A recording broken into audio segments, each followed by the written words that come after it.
PGT is Back, ang pinakamalaking reality talent competition sa telebisyon na Pilipinas Got Talent magbabalik na.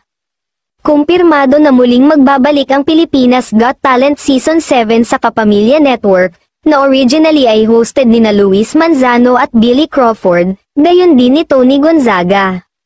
Sa Season 6, ang nagsilbing hurado ay sina Vice Ganda, dating ABS-CBN President Freddy Garcia o FMG, Angel Locsin, at si Senator Robin Padilla.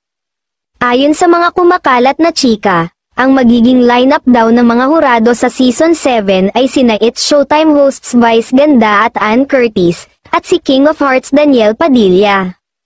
Ang nagbabalik kapamilya na si Maha Salvador ay maugong na makakasama rin sa lineup.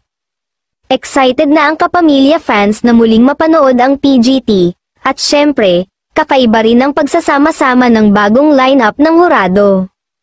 Kumpirmasyon sa pamunuan ng ABS-CBN tungkol dito, hindi pa rin nagbibigay ng reaksyon ang mga nabanggit na artists kaugnay nito. Ang huling season ng PGT ay ipinalabas noong 2018, kung saan lumabas ang spiral pole dancer na si Cristel De Catalina bilang grand winner. Kamakailan, isang lokal na spin-off ng franchise ng Got Talent, Battle of the Judges, na ipinalabas sa GMA noong 2023, na nagpapataas ng competitive landscape para sa mga talent show sa bansa.